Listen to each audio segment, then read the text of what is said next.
আসসালামু আলাইকুম। কে বলছেন? ওয়ালাইকুম আসসালাম।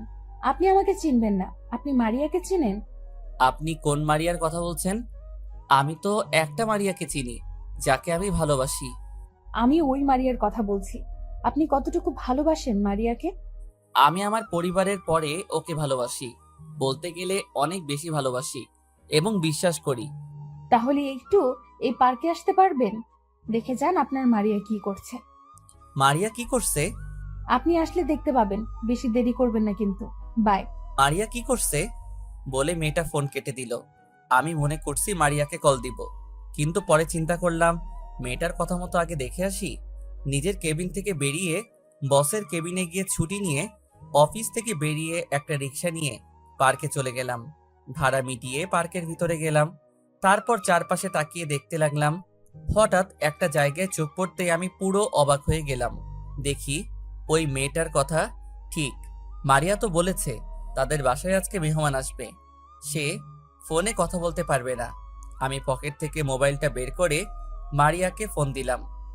বলো। কি করো? মেহমান সব চলে এসেছে। সবাই চলে এসেছে।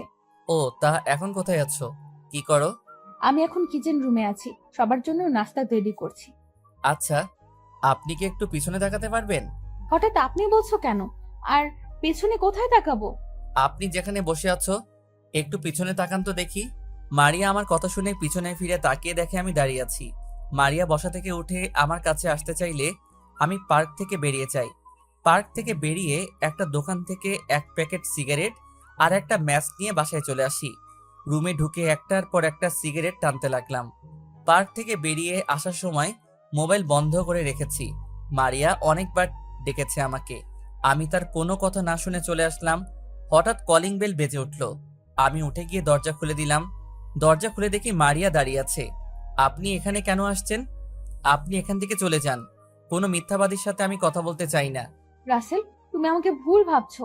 আগে সত্যিটা শোনো। আমি আপনার কোনো কথা শুনতে চাই না। আপনি এখান থেকে চলে যান। রাসেল আমায়। তাকে কিছু বলতে না দিয়ে দরজা বন্ধ করে দিলাম। আমি রুমে এসে আবার সিগারেট টানতে লাগলাম। কি অপরাধ ছিল আমার? তুমি আমাকে এভাবে ধোঁকা দিলে। তুমি তো জানো আমি তোমাকে অনেক ভালোবাসি। কেন আমার ভালোবাসা নিয়ে মিথ্যা অভিনয় করেছিলে? কেন আমার কাছে মিথ্যা বলেছিলে? আমি তো কোনো দোষ করি নাই। তাহলে তোমাকে বিশ্বাস করাটা আমার অপরাধ ছিল। দেখতে দেখতে 2 দিন চলে গেল। এই 2 দিন অনেক কান্না করেছি। অফিসে পর্যন্ত যাইনি। আমি একটা ডিসিশন নিলাম, আমি থাকবো না আর এখানে। আমি গ্রামের বাড়িতে চলে যাব। এই 2 দিনে মারিয়া আবার এসেছে। আমি তার কোনো কথা না শুনে তাড়িয়ে দিলাম। সকালে ফ্রেশ হয়ে বাহিরে এসে একটা রিক্সা নিয়ে অফিসে চলে গেলাম। সোজা নিজের কেবিনে চলে গেলাম। রিজাইন লেটার টাইপ করে বসের কেবিনে চলে গেলাম। আসতে পারি স্যার? আরে রাসেল, আসো বসো। স্যার এই নিন রিজাইন লেটার। আমি আর অফিসে চাকরি করব না। আগে বলো তোমার কি হয়েছে? 2 দিন অফিসে কেন আসোনি? আর চাকরি ছাড়বে কেন? অফিসে কারোর সাথে কিছু হয়েছে?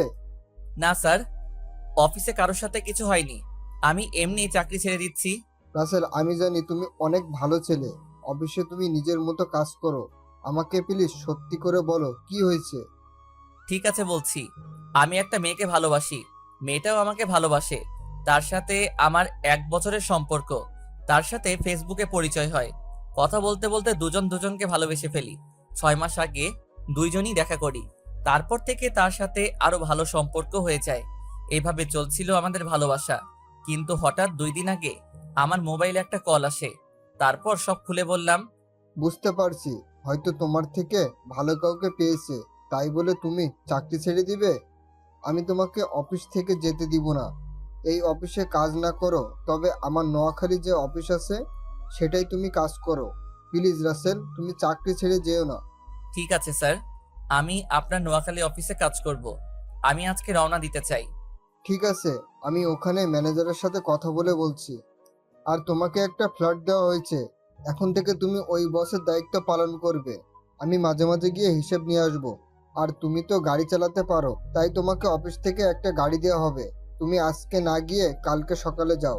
ওকে স্যার, তাহলে আমি এখন বাসায় গিয়ে সবকিছু গুছিয়ে রাখি। ঠিক আছে, যাও। আমি বসের কেবিন থেকে বেরিয়ে অফিসের সবার কাছ থেকে বিদায় নিয়ে বাহিরে চলে আসলাম। একটা রিক্সা নিয়ে রেস্টুরেন্টে গিয়ে খাবার খেয়ে বাসায় চলে আসলাম। অনেকক্ষণ বকবক করে গেছি, এখনো পরিচয় দেই নাই। আমি রাসেল, বর্তমানে একটা অফিসে চাকরি করি। পরিবারের সবাই আছে, কিন্তু একটা ছুরির দায়ে ঘর বের করে দিছে আমাকে আজ 2 বছর আগে। তারপর ঢাকায় চলে আসি। তারপর একটা হোটেলে কাজ নেই।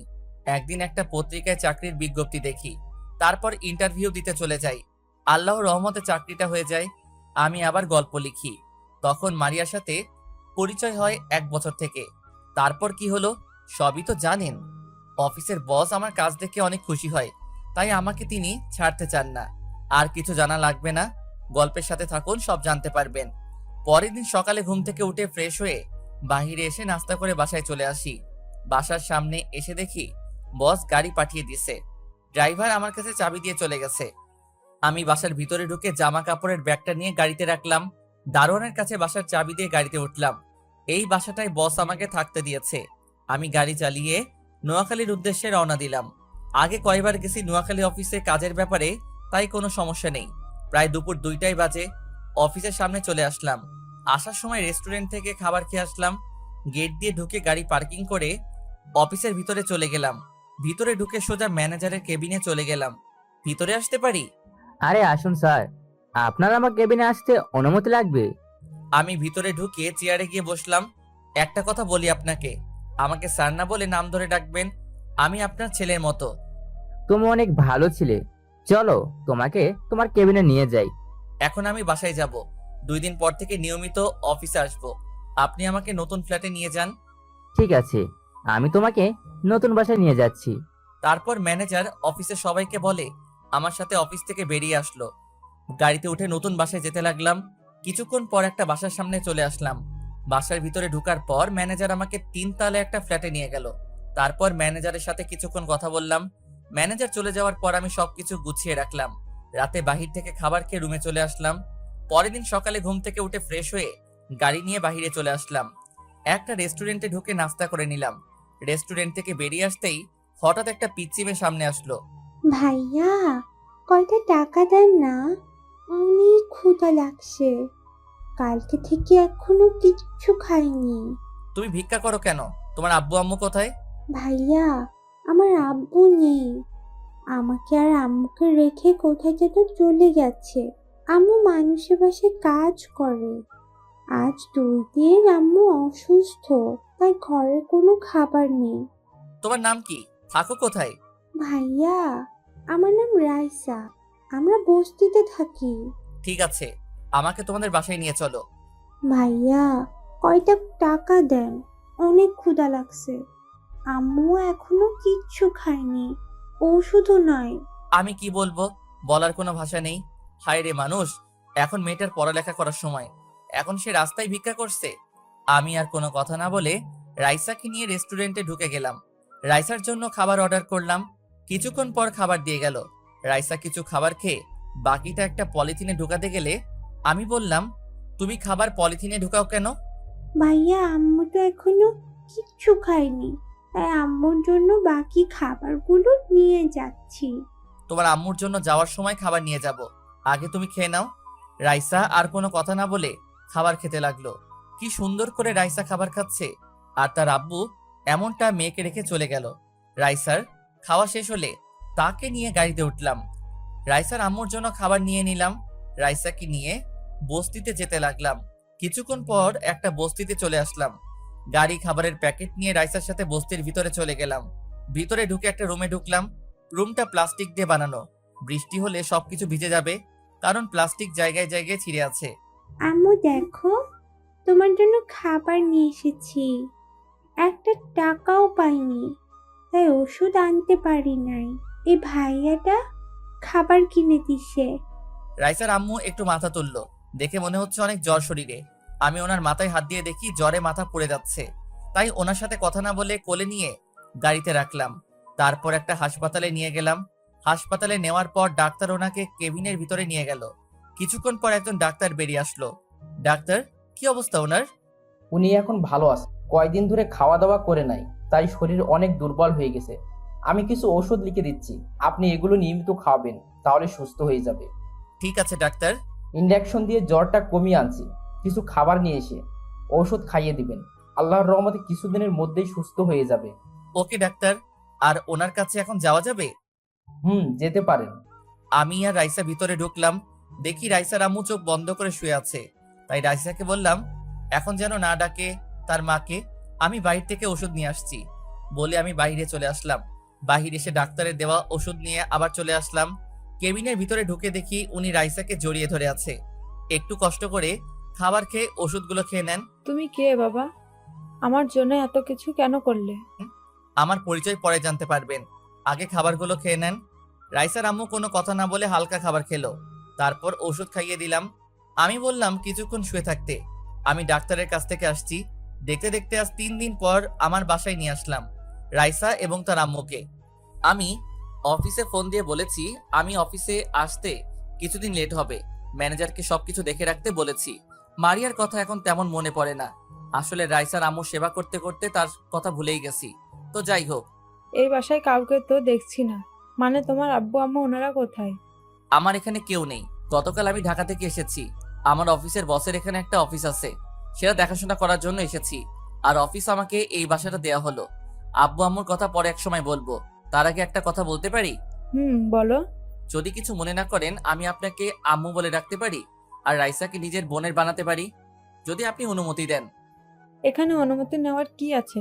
তুমি আমাকে আম্মু বলে ডেকো। তারপর আমি বাহিরে চলে আসলাম। বাহিরে এসে গাড়ি নিয়ে একটা রেস্টুরেন্টে চলে গেলাম। রেস্টুরেন্ট থেকে খাবার নিয়ে আবার বাসায় চলে আসলাম। বাসার ভিতরে ঢুকে আম্মুর রুমে চলে গেলাম। ভিতরে ঢুকে দেখি আম্মু আর রাইসা বিছানায় বসে আছে। আম্মু বসো, আমি ফ্রেশ হয়ে আসছি, সবাই একসাথে খাবার খাবো। ঠিক আছে বাবা। তারপর আমি নিজের রুমে চলে আসলাম। রুমে এসে ফ্রেশ হয়ে আম্মুর রুমে চলে গেলাম। তারপর সবাই একসাথে খাবার খেলাম আর আম্মুকে ওষুধ খাইয়ে দিলাম। আমি নিজের রুমে চলে আসলাম। এখন আমার মতো সুখী আর কেউ নেই। যেখানে আমার মা বাবা ছুরির দায়ে ঘর থেকে বের করে দিল, সেখানে আমি আজ একটা মা আর বোন পেয়েছি। দেখতে দেখতে আরো 5 দিন চলে গেল। আম্মু এখন অনেক সুস্থ। সকালে সবাই একসাথে নাস্তা করছি। তখন আমি বললাম, আম্মু কালকে থেকে অফিসে যেতে হবে, অনেক কাজ জমে গেছে। আর রাইসা, তুমি কোন ক্লাস পর্যন্ত পড়ছো? ভাইয়া, আমি ক্লাস 4র্থ শ্রেণী পর্যন্ত পড়েছি। আজ 1 মাসের মতো পড়ি না, কারণ আম্মু ঠিকভাবে টাকা দিতে পারতো না। রাইসার কথা শুনে আম্মু চোখের পানি চলে আসছে। আমি আম্মুর চোখের পানি মুছে দিয়ে বললাম, আম্মু কান্না করো না, আমি এখন থেকে আমার বোনকে পড়ালেখা করাবো। তুমি শুধু আমার আর রাইসার জন্য দোয়া করবে। আমি কি কখনো তোদের বদদোয়া করতে পারি? তুই ছাড়া এখন আমাদের কে আছে? কেউ কি এভাবে রাস্তা থেকে তুলে এনে বাসায় থাকতে দেয়? আমি তোদের জন্য মরার আগ পর্যন্ত দোয়া করে যাব। ঠিক আছে আম্মু, আর আজকে একটা কাজের মহিলা আসবে। কাজের মহিলা কেন? তো বাসার কাজ করতে হবে না? আমাদের জন্য খাবার রান্না করা লাগবে না? আমি যতদিন বেঁচে আছি ততদিন কোনো কাজের লোকের দরকার নেই। আমি এখন থেকে বাসা দেখে রাখবো, তুই শুধু বাজার করে নিয়ে আসিস। ভাইয়া, এত কিছু কি এনেছিস? কিছু আমার কাছে দে, তোর অনেক কষ্ট হচ্ছে। আমার কোনো কষ্ট হচ্ছে না, আমি পারবো নিতে। ঠিক আছে, এই ছোট ব্যাগ দুটো আমার কাছে দে। আমি আর কিছু বললাম না। রাইসার হাতে 2টা ব্যাগ দিয়ে ভিতরে ঢুকলাম। আম্মু রুম থেকে বেরিয়ে আসলো। তোমার জন্য কয়েকটা শাড়ি এনেছি, দেখো তো তোমার পছন্দ হয়েছে নাকি, না হলে সমস্যা নেই, দোকানদার বলল ফিরিয়ে নিবে। আরে আমার অনেক পছন্দ হয়েছে। তুই এত শাড়ি আনতে গেলি কেন? কত টাকা খরচ হয়েছে? আরে আম্মু, টাকার কথা তোমাকে ভাবতে হবে না, তোমাদের নিয়ে সারা বছর খেলেও আমার টাকা শেষ হবে না। আর এই নাও, ফলগুলো ফ্রিজে রেখে দাও, তুমি আর রাইসা এগুলো খাবে। আম্মু আর কোনো কথা না বলে ফলগুলো আর কাপড় নিয়ে রুমে চলে গেল। কিছুক্ষণ পর আমার কাছ থেকে বাজারগুলো নিয়ে গেল। হঠাৎ রাইসার দিকে তাকিয়ে দেখি মুখ বেজার করে বসে আছে। কি রে রাইসা, তুই মুখটা এমন করে আছিস কেন? ভাইয়া, আমার জন্য কিছু আনো নাই? কে বলেছে আমার পাগলি বোনটার জন্য কিছু আনি নাই?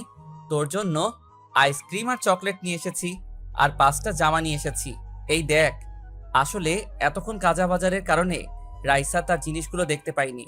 দেখতে দেখতে আজকের দিনটা কোনো রকম কেটে গেছে।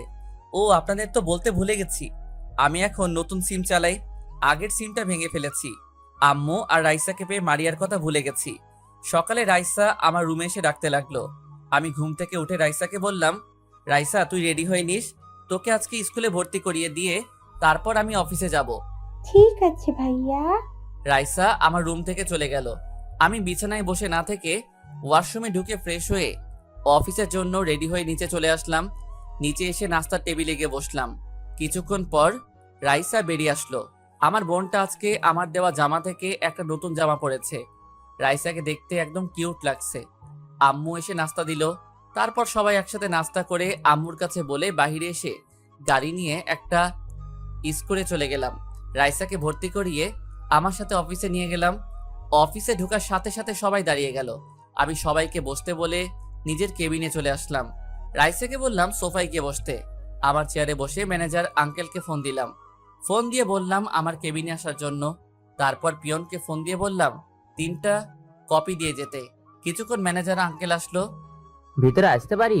আরে আঙ্কেল আসুন, আমার কেবিনে আসতে অনুমতি লাগবে না, বসুন। চলো তোমাকে সবার সাথে পরিচয় করিয়ে দিই। আরেকটু পরে যাব।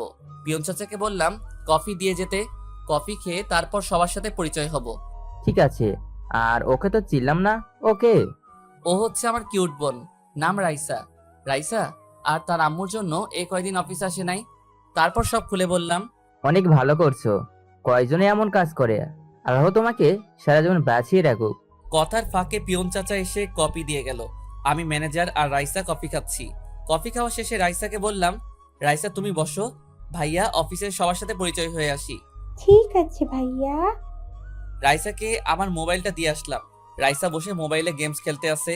আমি ম্যানেজার আঙ্কেলকে নিয়ে সবার সাথে পরিচয় হলাম আর তারপর নিজের কেবিনে চলে আসলাম। দেখতে দেখতে আজ 1 বছর চলে গেল। রাইসা আর আম্মুকে নিয়ে অনেক সুন্দরভাবে জীবনযাপন করতে লাগলাম। রাইসা এখন ক্লাস 5-এ উঠেছে। রাইসার আল্লাহর রহমতে মেধাশক্তি অনেক ভালো। অফিসে বসে কাজ করতে আসি, হঠাৎ বস ফোন দিল। আসসালামু আলাইকুম স্যার, কেমন আছেন? ওয়ালাইকুম আসসালাম, ভালো আছি। তুমি কেমন আছো? আর অফিস কেমন চলছে? আলহামদুলিল্লাহ স্যার, আমিও ভালো আছি। তোমাকে যে কারণে ফোন দেওয়া, রহমান গ্রুপ থেকে কালকে তোমার ওখানে একটা প্রজেক্টের ব্যাপারে কথা বলতে যাবে। আমার সাথে কথা বলতে চেয়েছে, কিন্তু আমার জরুরি কাজ আছে, তাই তোমার কাছে পাঠিয়ে দিলাম। আর কি প্রজেক্ট নিয়ে কাজ করবে? আমি তোমাকে ইমেল করে সব পাঠিয়ে দিব। ঠিক আছে স্যার, আপনি সবকিছু পাঠিয়ে দেন। আর এই প্রজেক্টটা পেলে আমাদের কোম্পানি আরও উপরে উঠে যাবে। তুমি নিজের মতো করে সাজিয়ে নিবে। Okay sir. আরও কিছুক্ষণ কথা বলে ফোনটা কেটে দিলাম। তারপর কাজে মন দিলাম। কিছুক্ষণ পর দেখি বসে ইমেল করে সব পাঠিয়ে দিছে। আমি সবকিছু গুছিয়ে রাখলাম। পরের দিন অফিসে বসে কাজ করতে আসি। রাতে সবকিছু রেডি করে আনছি, প্রজেক্টের কাগজপত্র। হঠাৎ বাহির থেকে মেইলি কণ্ঠ একজন বলল, ভেতরে আসতে পারি? আসুন। আমি রহমান গ্রুপ থেকে এসেছি। রহমান আমার বাবার নাম। আব্বু একটু অসুস্থ, তাই বাবার অফিস আমি দেখাশোনা করি। আমি যেই না মেয়েটার দিকে তাকালাম, তখনই আমি পুরো অবাক হয়ে গেলাম। ঠিকই ধরেছেন, মারিয়া। কিন্তু ও এখানে কেন? তাহলে মারিয়ার সাথে প্রজেক্টের ব্যাপারে কাজ করতে হবে। মারিয়া আমাকে দেখে বলল, রাসেল, তুমি তুমি এতদিন কোথায় ছিলে? আমি তোমাকে পুরো ঢাকা শহর খুঁজেছি, কিন্তু কোথাও পাইনি। তোমার বাসায় অনেকবার গিয়েছি, কিন্তু তোমার দেখা পেলাম না। কেন আমাকে খুঁজছেন? আপনি তো আমাকে ধোকা দিয়েছেন, আমার সাথে প্রেমের অভিনয় করেছেন, আমার সাথে মিথ্যা কথা বলে অন্য বয়ফ্রেন্ডের সাথে ঘুরতে বের হয়েছেন। আপনার জন্য তো ভালো হয়েছে আমি আপনার কাছে না থেকে দূরে সরে এসেছি। রাসেল, তুমি আমাকে ভুল ভাবছো। ওই ছেলের সাথে ওসব বিষয়ে কথা না বললে খুশি হব। আপনি কাজের কথা বলেন। মারিয়া আর কোনো কথা না বলে প্রজেক্টের ব্যাপারে কথা বলতে লাগলো, কিন্তু তার চোখ দিয়ে অশ্রু ঝরে পড়ছে। চোখ সরিয়ে প্রজেক্টের ব্যাপারে সবকিছু বুঝিয়ে বললাম। তারপর মারিয়া আমাদের প্রজেক্টটা দিল। আরো কিছু কথা বলতে চেয়েছে, তখন আমি বললাম প্লিজ আপনি কাজের ব্যাপারে কথা বলতে পারেন, আর আমি অন্য কোনো কথা শুনতে চাই না। ঠিক আছে, বলবো। শুধু একটা কথা বলে যাই, আমি তোমাকে অনেক ভালোবাসি। যখন সত্যিটা জানতে পারবে, তখন আমার কাছে ফিরে এলে আমি তোমাকে আর মেনে নেব না। তোমার জন্য 1 বছর অনেক কষ্ট পেয়েছি, কিন্তু তোমার কথা শোনার পর এখন আমি তোমাকে ঘৃণা করি। বলে মারিয়া কেবিন থেকে বেরিয়ে গেল। এখন আমি ভাবতে লাগলাম তাহলে আমি মারিয়াকে ভুল বুঝেছি, কিন্তু আমি তো দেখলাম সে অন্য ছেলের সাথে বসে হেসে হেসে কথা বলছে। আমি আর কিছু না ভেবে কাজে মন দিলাম। শালার এখন কাজে মন বসছে না। হঠাৎ মোবাইলটা বেজে উঠলো। তাকিয়ে দেখি বসে ফোন দিছে। আসসালামু আলাইকুম স্যার, কেমন আছেন? আলহামদুলিল্লাহ, ভালো আছি। তুমি কেমন আছো? জি আমিও ভালো আছি। তা রহমান সাহেবের মেয়ে তোমার কাছে গেছে? জি স্যার এসেছে। আল্লাহর রহমতে আমরা প্রজেক্টটা পেয়ে গেছি। 7 দিনের ভিতরে ইনশাআল্লাহ প্রজেক্টের কাজ শেষ করব। আমি জানি তুমি পারবে। ঠিক আছে, তাহলে কাজে লেগে পড়ো। কোনো সমস্যা হলে আমাকে বলবে। ঠিক আছে স্যার। ফোন কেটে দিয়ে কাজে মন দিলাম। বিকেলে অফিস থেকে বেরিয়ে এসে গাড়ি নিয়ে বাসায় যেতে লাগলাম। হঠাৎ একটা ছেলেকে গাড়ি দাঁড় করালাম। এই ছেলে আর কেউ নয়, মারিয়ার সাথে যে ছেলেটা ছিল ওই ছেলেটা। আমি গাড়ি এক সাইডে পার্কিং করে ছেলেটাকে ডাক দিলাম। ছেলেটা আমার সামনে আসার পর বলল, আপনাকে কোথায় যেন দেখেছি, কিন্তু মনে পড়ছে না। তুমি আমাকে পার্কে দেখেছো আজ 1 বছর আগে, যখন তুমি মারিয়ার সাথে পার্কে ছিলে। ও, তার মানে আপনি রাসেল। মারিয়ার মুখে অনেকবার আপনার কথা শুনেছি, কিন্তু কখনো দেখিনি। কেন? আমার ছবি তো মারিয়ার মোবাইলে ছিল। মারিয়া তো ওই দিক আপনাকে অনেকবার ডেকেছে, কিন্তু আপনি তার কোনো কথা না শুনে চলে গেলে তখন মারিয়া রাগ করে মোবাইল আছাড় মেরে ভেঙে ফেলে। ও, তা তোমাদের ভালোবাসা কেমন চলছে? মারিয়া তোমাকে অনেক ভালোবাসে, তাই না? কিন্তু আমাকেও মেরেছে, কিন্তু সেটা আমার সাথে অভিনয় করবে সেটা কখনোই ভাবতে পারি নাই। আমি মারিয়াকে ভালোবাসি না, মারিয়া আমার মামাতো বোন। ওই দিন আমরা তাদের বাসায় আসি, বাসায় একা একা ভালো লাগছে না, তাই মারিয়াকে বলি বাইরে থেকে ঘুরে আসি। মারিয়া আসতে চাইছিল না, কিন্তু আমার জোরাজুরিতে পরে আসলো। কিন্তু আপনি মারিয়াকে ভুল ভাবছেন। মারিয়া এখনো আপনাকে ভালোবাসে, আপনার পথ চেয়ে এখনো কাউকে বিয়ে করে নাই। কি বলছো তুমি? তাহলে আমি মারিয়াকে এতদিন ভুল বুঝে আসছি। তাহলে আমাকে একটা দিন ফোন দিয়ে বলতো, বললেই তো আর এত কিছু হতো না। এরকম একটা ভুলের কারণে 1 বছর তার থেকে দূরে ছিলাম। ও কি এখন আমাকে মেনে নিবে? আমি বলি কি, আপনি ওর কাছে গিয়ে ক্ষমা চেয়ে আপন করে নেন। যদি আপনাকে সত্যি ভালোবাসে তাহলে আপন করে নিবে। ঠিক আছে, কিন্তু এখনো তোমার নামটা জানা হলো না। আমি আকাশ, পড়াশোনা শেষ করে আব্বুর অফিসে দেখাশোনা করছি। নোয়াখালীতে এসেছি অফিসের একটা কাজের ব্যাপারে। কাজ শেষ করে ড্রাইভারের জন্য অপেক্ষা করছি, হঠাৎ আপনি ডাক দিলেন। তুমি আমাকে নাম ধরে ডেকো, আমরা তো সমবয়সী। সরি। সরি কেন? তোমাকে আর মারিয়াকে ভুল বোঝার কারণে। এখানে সরি বলার কিছু নেই। আপনার জায়গায় আমি থাকলে এই কাজটি করতাম। আচ্ছা ঠিক আছে, চলো দুজনে কফি খেতে খেতে কথা বলি। এখন আমার বাসায় যেতে হবে, অন্য একদিন খাবো, এখন আসি। ঠিক আছে যাও, তবে যাওয়ার আগে একটা কথা বলে যাও। মারিয়া কি সবসময় অফিসে থাকে? হুম। বলে আকাশ চলে গেল। আমি আর দাঁড়িয়ে না থেকে গাড়ি বাসায় যেতে লাগলাম। তার মানে মারিয়ার সঙ্গে আকাশের কিছু নেই। আমি এতদিন ভুল বুঝে দূরে ছিলাম, মারিয়াকে একটা কথা বলার সুযোগ দেয়নি। যদি মারিয়ার কথাগুলো শুনতাম তাহলে এত কিছু হতো না। না, আমি আর ভাবতে পারছি না। আমাকে মারিয়ার কাছে ক্ষমা চেতে হবে। বাসায় এসে কলিং বেল চাপ দিলাম। কিছুক্ষণ পর রাইসা এসে দরজা খুলে দিল। কি রে ভাইয়া, তুই আজকে আসতে এত দেরি হলো কেন? আর চেহারা কেমন জানি দেখা যাচ্ছে, কি হয়েছে তোর? রাস্তায় একটা কাজ ছিল, শেষ করে আস্তে আস্তে একটু লেট হয়ে গেছে। আর কাজ করে আসছি তো, তাই চেহারা এমন দেখা যাচ্ছে। ফ্রেশ হলে সব ঠিক হয়ে যাবে। ঠিক আছে, ভিতরে আয়। আমি ভিতরে ঢুকে নিজের রুমে চলে গেলাম। বিছানায় বসে ভাবতে লাগলাম, মারিয়া কি আমাকে আপন করে নিবে? আমি তো তাকে অপমান করেছি। বিছানা থেকে উঠে ফ্রেশ হতে চলে গেলাম। রাতে সবার সাথে খাবার খেয়ে রুমে চলে গেলাম। আসলাম না, আমাকে মারিয়ার কাছে যেতে হবে। পকেট থেকে মোবাইলটা বের করে বসকে ফোন দিলাম। আসসালামু আলাইকুম স্যার। ওয়ালাইকুম আসসালাম। কি ব্যাপার রাসেল, হঠাৎ রাতে ফোন দিলে যে? আসলে স্যার আমার কিছুদিন ছুটি লাগবে। হঠাৎ কিসের জন্য ছুটি চাইছো? আসলে স্যার, তারপর সব খুলে বললাম। তার মানে রহমান সাহেবের মেয়ের সাথে তোমার প্রেম ছিল? জি স্যার, তাই বলছি। ওর কাছে ক্ষমা চেয়ে আপন করে নিব। তাহলে এক কাজ করো, তারা যে প্রজেক্টটা আমাদের দিয়েছে ওটার কাজ শেষ করে তার সাথে দেখা করো, তারপর সব খুলে বলো। ঠিক আছে স্যার। আরও কিছুক্ষণ কথা বলে কেটে দিলাম। দেখতে দেখতে আজ 5 দিন চলে গেছে। 7 দিনের জায়গায় 5 দিন প্রজেক্টটা রেডি করে ফেলেছি, কাজও করেছি, তাই তাড়াতাড়ি হয়ে গেছে। সকালে রেডি হয়ে আম্মু আর রাইসাকে বলে গাড়ি নিয়ে ঢাকার উদ্দেশ্যে রওনা দিলাম। ম্যানেজারকে বলে রাখলাম আমার আম্মু আর বোনকে দেখে রাখতে। 5 ঘন্টা পর ঢাকা এসে পৌঁছে গেলাম। প্রথমে বসের অফিসে গেলাম। বসের সাথে কিছু কথা বলে মারিয়ার অফিসে যেতে খাবার খেয়ে নিলাম। রেস্টুরেন্টের অফিসের গেট দিয়ে ঢুকে গাড়ি পার্কিং করে অফিসের ভিতরে গেলাম। পিয়নকে বললাম বসের কেবিন কোনটা। পিয়ন আমাকে বসের কেবিন দেখিয়ে দিল। আমি মারিয়ার কেবিনের সামনে গিয়ে হালকা করে দরজা ধাক্কা দিয়ে ভিতরে তাকিয়ে যেটা দেখলাম সেটা দেখে আমি পুরো অবাক হয়ে গেলাম। আসলে তেমন খারাপ কিছু না। ভিতরে দেখি মারিয়া একটা ছেলের সাথে এসে কথা বলছে। আমি তখন বললাম, ভিতরে আসতে পারি? আসুন। মারিয়া ছেলেটার সাথে কথা বলতে ব্যস্ত। আমি ভিতর ঢুকে তাদের সামনে গেলাম। মারিয়া আমাকে দেখে বলল, আরে মিস্টার রাসেল, হঠাৎ আমার অফিসে কি মনে করে? আর দাঁড়িয়ে কেন, বসুন। আমি ছেলেটার পাশের চেয়ারে বসলাম। তখন ছেলেটা বলল, তাহলে আমি এখন আসি মারিয়া, পরে আরেক সময় আসবো। ঠিক আছে রনি, যাও, আবার আসবে কিন্তু। তোমার সাথে কথা বলতে অনেক ভালো লাগে। ওকে, আসবো। এখন তাহলে কাজ করো। ওকে, বাই।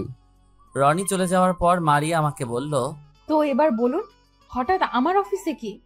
আসলে তোমার প্রজেক্টের কাজ শেষ, তাই আমি নিজে নিয়ে এসেছি। প্রথম কথা হলো আমাকে তুমি করে বলা যাবে না, আপনি করে বলবেন।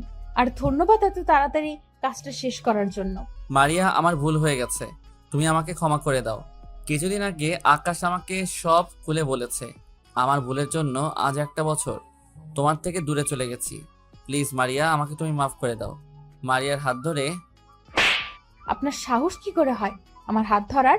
মেয়ে মানুষ দেখলে লুচ্চামি করতে মন চায়? আপনি এক্ষুনি আমার কেবিন থেকে বেরিয়ে যান, তা না হলে দরওয়ান ডাকতে বাধ্য হব। থাক, দারোয়ান ডাকতে হবে না, আমি নিজে চলে যাচ্ছি। কিন্তু আমি আবার তোমার কাছে আসব। তুমি আমাকে যত অপমান করো না কেন, আমি তারপরেও আসব। বলে মারিয়ার কেবিন থেকে বেরিয়ে গেলাম। নিজের চোখ দিয়ে 2 ফোঁটা পানি পড়ে গেল।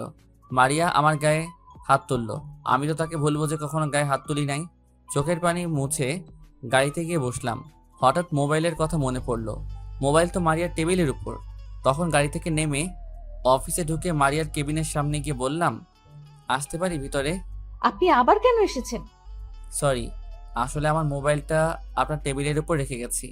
ঠিক আছে, ভিতরে এসে নিয়ে যান। আমি মারিয়ার কেবিনে ঢুকে মোবাইলটা হাতে নিলাম। মারিয়ার দিকে তাকিয়ে দেখি চোখ দুটো লাল হয়ে আছে। হয়তো কান্না করেছে, কিন্তু ও কান্না করবে কেন? আমি আর কিছু না ভেবে অফিস থেকে বেরিয়ে এসে গাড়ি নিয়ে সোজা বসের অফিসে চলে গেলাম। বসকে বলেছি আমাকে এখানে একটা বাসা ভাড়া নিয়ে দিতে কিছুদিনের জন্য, কিন্তু বস বলল তার বাসায় তার পরিবারের সাথে থাকতে। আমিও আর না করলাম না। বিকেলে বসের সাথে তার বাসায় গেলাম। আসলে এই প্রথম বসের বাসায় এসেছি। আমি মার্কেট থেকে কিছু ফল মিষ্টি নিয়ে নিলাম। বস কলিং বেল চাপ দিল। হঠাৎ রাইসা একজনকে দেখে বলল গাড়ি থামাতে। রাইসার কথা মতো গাড়ি থামালাম। রাইসা গাড়ি থেকে নেমে দৌড় দিয়ে একজনকে জড়িয়ে ধরলো। আমি তো পুরো অবাক হয়ে গেলাম। আমি গাড়ি থেকে নেমে ওদের সামনে গেলাম। তখন রাইসা বলল, ভাইয়া, উনি আমার বাবা। আজ কয় বছর পর বাবাকে দেখেছি। তাহলে আপনি রাইসার বাবা? আপনি কেমন করে পারলেন মা মেয়েকে রেখে আর একটা বিয়ে করতে? আপনি জানেন আপনার স্ত্রী মরতে বসেছে। আমি যদি তাদের পাশে না দাঁড়াতাম তাহলে আপনার মেয়ে এতিম হয়ে যেত। কেন করলেন এমন কাজ? আমি বুঝতে পারছি তাদের এভাবে ছেড়ে আসা আমার উচিত হয়নি, কিন্তু কি করব বলো? কোনো কাজ নেই, ঘরে খাবার নেই, তাদের ঠিকমতো খাওয়াতে পারি না। একজন পুরুষ হয়ে যদি ওদের খাওয়াতে না পারি তাহলে আমি পুরুষ নামের কলঙ্ক। আর আমি কোনো বিয়ে করি নাই। আমি ওদের কাছে বলেছি আমি বিয়ে করেছি, কারণ তাহলে ওরা আর আমাকে খুঁজবে না। আপনি কি করে ভাবলেন? আপনার মেয়ের কথা একবার চিন্তা করেছেন? যে মেয়ে ওই সময় পড়ালেখা করার কথা, সেই মেয়ে রাস্তার মানুষের কাছে ভিক্ষা করে তার মায়ের ওষুধে টাকা তুলছে। আমার ভুল হয়ে গেছে বাবা। আমি এখন একটা অফিসে কাজ পেয়েছি, তাই ওদের খুঁজতে এই শহরে এসেছি। আমি ওদের ফিরিয়ে নিতে চাই, আর তোমাকে ধন্যবাদ দিয়ে ছোট করব না। তুমি ওদের জন্য যা করেছো আমি সারা জীবন ঋণী হয়ে থাকবো। ভাইয়া, আব্বু যখন ভুল বুঝতে পেরেছে, তাহলে আব্বুকে ক্ষমা করে দাও। আমি বাবাকে ছাড়া থাকতে পারবো না। দেখুন কি বলছে আপনার মেয়ে। যে জায়গায় আপনাকে ঘৃণা করার কথা সেখানে আপনাকে ক্ষমা করে দিতে বলছে। আমি আর এমন কাজ করব না। বাঁচতে হলে একসাথে বাঁচবো, আর মরতে হলে একসাথে মরবো। আমি ওদের ছেড়ে আর কোথাও যাব না। আমি আমার মেয়েকে মানুষের মতো মানুষ করব। ঠিক আছে, এখন আপনি সাথে আমার বাসায় চলেন। রাইসার আম্মু আমার বাসায় আছে। তারপর রাইসা আর রাইসার আব্বুকে নিয়ে বাসায় চলে আসলাম। কলিং বেল চাপ দেওয়ার পর আম্মু এসে দরজা খুলে দিল। আমাদের সাথে স্বামীকে দেখে জড়িয়ে ধরে কান্না করে দিল। রাইসার আব্বু আম্মুর কাছে ক্ষমা চেয়েছে। আম্মু ক্ষমা করে দিছে। কিছুক্ষণ কথা বলার পর তারা রুমে চলে গেল। আমি আমার রুমে চলে আসলাম। বিকেলে আম্মু আর রাইসাকে নিয়ে চলে যাবে। আম্মু আর রাইসা আমাকে জড়িয়ে ধরে কান্না করে দিল। আমিও কান্না করে দিলাম, কারণ 1 বছর আমার সাথে ছিল।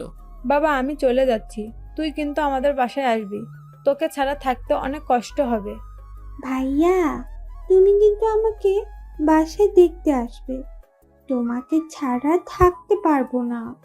ঠিক আছে বোন, আমি কয়দিন পর তোকে দেখে আসবো। তুই কিন্তু ঠিকভাবে পড়ালেখা করবি। ঠিক আছে আম্মু, আমি আর তোমাদের ছেড়ে যাব না। এখন বলো আব্বু কখন আসবে? আমি এখনই ফোন দিয়ে বলছি, তোর কথা শুনলে এখনই চলে আসবে। ছেলেকে পেয়ে মেয়ে আর মেয়ের জামাইয়ের কথা ভুলে গেছো? তোদের কি ভুলতে পারি? তা তোরা হঠাৎ বাসায় আসলি, আমাদের তো বলে আসলি না। তোমাদের সারপ্রাইজ দিব বলে বলি নাই। আর রাসেলকে আমি কিছুদিন আগেই পেয়েছি, কিন্তু রাসেল বাসায় বলতে মানা করেছে তোমাদের সারপ্রাইজ দিব বলে। মানে তুই রাসেলকে কিভাবে ফেলি? তাহলে শোন। তারপর আপু সব খুলে বলল। আর এটাও বলেছে আমি এতদিন দুলাভাইয়ের অফিসে কাজ করেছি। কি, আমাদের এত কাছে থাকার পরেও তাকে দেখতে পাইনি? তা জামাই বাবাজি কেমন আছো?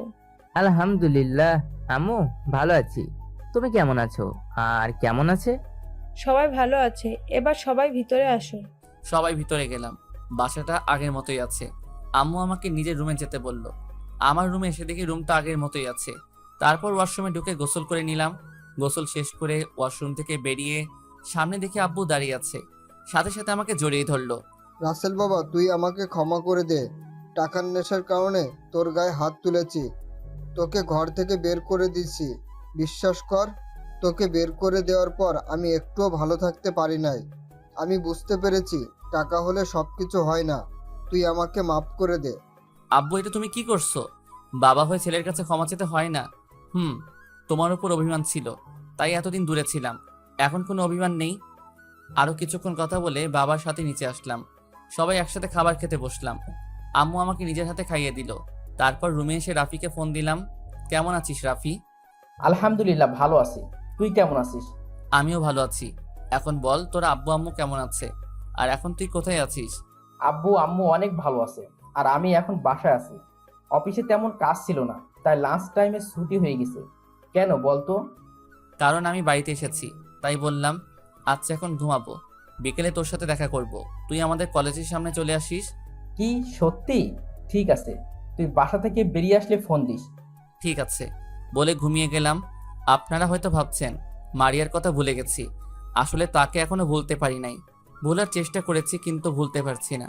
জীবনে পারবো কিনা বলতে পারি না, তবে তাকে ভুলে যাওয়ার চেষ্টা করতে হবে। ওর মতো মেয়েকে কখনো ভালোবাসা যায় না। বিকেলে ঘুম থেকে উঠে ফ্রেশ হয়ে নিচে আসলাম। নিচে এসে দেখি আব্বু আম্মু আপু দুলা ভাই সবাই সোফায় বসে কফি খাচ্ছে আর গল্প করছে। তাতে বোঝা যাচ্ছে অনেক খুশি। খুশি হওয়ার কারণ আমি 3 বছর পর ছেলে ফিরে এসেছে। আমি সোজা গিয়ে আম্মুর পাশে বসলাম। কিরে বাবা, তোর ঘুম ভেঙেছে? তুই জার্নি করে আসছিস, তাই তোকে ডাকি নাই। আম্মু, ভেঙেছে। আমি এখন একটু বাইরে যাব। এখন কোথায় যাবি? আর গাড়ি নিয়ে যাবি নাকি তোর বাইক নিয়ে যাবি? আব্বু, গাড়ি নিব না, বাইক নিয়ে যাব। আর আমি রাফির সাথে দেখা করতে যাচ্ছি। ঠিক আছে যা, আর সাবধানে যাস। ওকে আম্মু। বাসা থেকে বেরিয়ে বাইক নিয়ে কলেজের সামনে যেতে লাগলাম। বাইকটা পরিষ্কার ছিল, মনে হয় দারোয়ান চাচা পরিষ্কার করে রাখে। কিছুক্ষণ পর কলেজের সামনে চলে আসলাম। আসার সময় রাফিকে ফোন দিয়ে এসেছি। কিছুক্ষণ পর দেখি রাফি বাইক নিয়ে আমার সামনে আসলো। বাইক আগেরটা অনেক পুরনো হয়ে গেছে। রাফি বাইক থেকে নেমে আমাকে জড়িয়ে ধরলো। কেমন আছিস? আর হঠাৎ করে আসলি? আমাকে তো একটা বার বললি না। তোকে না, বাসার কাউকে বলি নাই। সবাইকে সারপ্রাইজ দিব বলে বলি নাই। তা তোর অবস্থা বল, অফিসে কাজ কেমন চলছে? আলহামদুলিল্লাহ ভালো। তারপর আরো কিছুক্ষণ কথা বলে দুজনে বাইকটা শোরুমের রুমে চলে আসলাম। রাফি আমাকে জিজ্ঞেস করছে এখানে কেন এসেছি। আমি তাকে কিছু বলি নাই। তারপর শোরুমে ঢুকে একটা দামি বাইক কিনলাম। বাইকের নাম বলতে পারবো না, কারণ জীবনে কখনো বাইক চালাই নাই, তাই নামও জানি না। বাইকটা কিনে বাহিরে আসার পর রাফিকে বললাম, এই নে বাইকের চাবি, এটা তোর জন্য কিনেছি। আমি বাইক দিয়ে কি করব? আমার তো বাইক আছে। সেটা তো জানি, দেখছি অনেক পুরনো হয়ে গেছে। এখন থেকে নতুন বাইক চালাবি। তুই সারা জীবন আমাকে দিয়ে যাবি? তোকে কখনো কিছু দিতে পারি নাই। ধুর পাগল, বন্ধু বন্ধুকে দিছে, এখানে কান্না করার কি আছে? আমি যতদিন বেঁচে আছি ততদিন তোর পাশে আছি। আরো কিছুক্ষণ আড্ডা দিয়ে বাসায় চলে আসলাম। কলিং বেল চাপ দেওয়ার পর যে দরজা খুলে দিল, আমি তো তাকে দেখে পুরো অবাক হয়ে গেলাম। আপনারা কি ভাবছেন মারিয়া? আরে না, আমার শত্রু জীবন। মানে আমার বন্ধু। কিন্তু ও হঠাৎ আমাদের বাসায় কেন? কি রে, কেমন আছিস? এখনো আমার উপর রাগ করে আছিস? আমি এখন আগের মতো নেই রে। আমি এখন ভালো হয়ে গেছি। প্লিজ তুই আমাকে ক্ষমা করে দে। তোর আব্বু আমাকে ফোন দিয়ে বলেছে তুই ফিরে এসেছিস, তাই তোকে দেখতে আসলাম। আমি তোকে ক্ষমা করে দিছি। আগে অভিমান ছিল, এখন নেই। আর তোর কারণে আব্বু আম্মু সত্যটা জানতে পেরেছে, তাই তোকে মাফ করে দিছি। তাই এতদিন কোথায় ছিলি? তোর কোনো খোঁজ খবর নেই? তাহলে শোন, তারপর সব খুলে বললাম। ও, তা এখন কি করবি? আগে কিছুদিন তোদের সময় দিব, তারপর আব্বুকে রেস্ট দিয়ে আমি অফিস দেখাশোনা করব। তাহলে তো ভালোই। আর তুই জানিস আমি তোদের অফিসে চাকরি করি। তাহলে তো ভালোই হবে। আরো কিছুক্ষণ কথা বলে ভিতরে গেলাম। রাতে জীবন সবার সাথে খাবার খেয়ে বাসায় চলে গেল। আমি রুমে এসে মোবাইল টিপতে টিপতে ঘুমিয়ে গেলাম। এভাবে দেখতে দেখতে 2 মাস চলে গেল। এখন আমি নিজেদের অফিস দেখাশোনা করি। মারিয়ার কথা এখন আর মনে পড়ে না। হয়তো এতদিনে আকাশকে বিয়ে করে সংসার করছে। সারাদিন অফিসে কাজের মধ্যে বিজি থাকি, তাই আর মারিয়ার কথা মনে পড়ে না। আর প্রতিদিন রাইসা আর আম্মুর সাথে ফোনে কথা বলি। আমাদের সবাই যেতে বলছে, কিন্তু কাজের চাপের কারণে যাওয়া হয় না। দুলাভাই আর আপু কিছুদিন থেকে ঢাকায় চলে গেছে। রাতে সবাই মিলে খাবার খেতে বসলাম। হঠাৎ আব্বু বলল, এভাবে আর কতদিন? এবার তো একটা বিয়ে কর। আমার এক বন্ধুর মেয়ে আছে, দেখতে অনেক সুন্দর, তোর সাথে ভালো মানাবে। তোর আব্বু ঠিক কথা বলেছে, তুই একটা বিয়ে কর। আমাদের কি দাদা দাদির হওয়ার শখ নেই? তুই মানা করিস না। ঠিক আছে, তোমরা কথা বলে বিয়ের দিন তারিখ ঠিক করো। তাহলে তুই একবার মেয়েটাকে দেখে আয়, তোর পছন্দ হলে সবকিছু ঠিক করব। আমার পছন্দের দরকার নেই আব্বু, তোমাদের পছন্দ হলে চলবে। তুমি কথা বলে দিন তারিখ ঠিক করো। ঠিক আছে, আমি তাহলে বন্ধুর সাথে কথা বলি। তারও ইচ্ছে তার মেয়ের সাথে আমার ছেলের বিয়ে দিবে। আমি আর কোনো কথা না বলে খাবার খেয়ে রুমে চলে আসলাম। মোবাইল টিপতে টিপতে ঘুমিয়ে পড়লাম। সকালে ঘুম থেকে উঠে ফ্রেশ হয়ে নাস্তা করে গাড়ি নিয়ে অফিসে চলে গেলাম। অফিসের ভিতরে ঢোকার সাথে সাথে সবাই দাঁড়িয়ে সালাম দিল। আমি তাদের বসতে বলে নিজের কেবিনে চলে গেলাম। নিজের কেবিনে এসে জীবনকে ফোন দিলাম। কিছুক্ষণ পর জীবন আমার কেবিনে আসলো। বল, কেন ডেকেছিস? তোর কি হাতে কাজ বেশি আছে? না, তেমন কোনো কাজ নেই। কেন বলো তো? তাহলে চল একটু বাহির থেকে ঘুরে আসি। আজকে অফিসে ভালো লাগছে না। ঠিক আছে, তুই বস, আমি সবাইকে বলে আসছি। জীবন কেবিন থেকে বেরিয়ে গেল। আপনাদের তো বলতে ভুলে গেছি, জীবন আমাদের অফিসে ম্যানেজারের দায়িত্ব পালন করে। ও এখন নিজের মতো করে কাজ করে।